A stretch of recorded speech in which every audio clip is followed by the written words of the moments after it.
The Sword in the Stone is a Disney movie in which young Arthur, an orphan, helps his stepbrother Kay into becoming a knight. Along the journey, Arthur meets Merlin, who then becomes his tutor and mentor.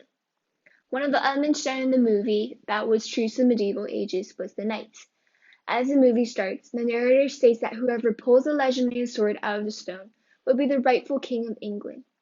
Knights in shiny armor then attempt to show their mighty strength and boldness as they try to pull the sword out. The creator of this film also brought forth the medieval idea of jousting and swordsmanship. Knights practice these skills to express their power and status. For example, Sir Kay, Arthur's stepbrother, practiced jousting before the grand tournament on New Year's Day. Whoever wins the tournament would be crowned King of England. Even though the crowning of the King of England through jousting tournaments may not be true to the actual Middle Ages, it does show an emphasis on how power is gained through competitions. The idea of knights who are brave and heroic can also be shown through some of the conversations young Arthur has with Merlin. Arthur speaks with great respect and passion as he announces how knights should fight dragons and beasts.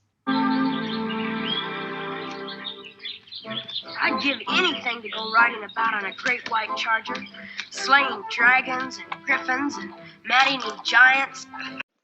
These ideas of knights fighting against supernatural beings are widely shown in a lot of the medieval literature in the Middle Ages. Another element displayed in the movie was the steps to knighthood. In order to become a knight, one has to first have the right background and connections. Then, at a young age, he would become a page, from there on slowly rising to a squire and essentially the knight in the end, after years of long training and combat skills.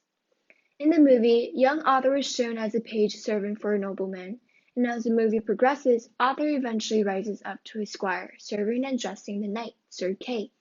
These events correctly depict the parts of the process in attaining knighthood. However, the jobs and miscellaneous tasks young Arthur had to do when he is a page is not true to the Middle Ages. As a page, one was to serve and dress the noble and receive an education on religion, manners, hunting, and riding. But in the movie, young Arthur is assigned to jobs that are usually done by scullery maids. Another idea of the medieval ages that was brought forth in the movie was the idea of courtly love. The creator shows his relationship through the scene when young Arthur was turned into a squirrel. The female squirrel snuggles against young Arthur, showing a sense of affection and solace in a modest way. Young Arthur also shows aspects of the knightly code in chivalrous love by denying the female's great affection gently and courteously. Once again, only the concept and idea of chivalrous love was shown and was true to the Middle Ages. Actual squirrels don't actually have this love.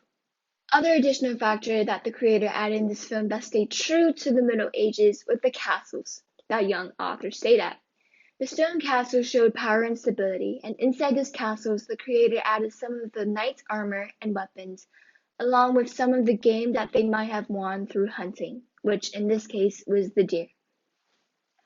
Unlike other pieces from what we've read, the tone in The Sword in the Stone was harmonious and jolly. The only heroism factor that was shown in this film was at the very end, where Arthur was able to take the legendary sword out of the stone. By doing so, Arthur became the rightful king of England and solved the disputes of powers between knights and nobles. The people of England then bowed down to Arthur, showing their respect and loyalty to him.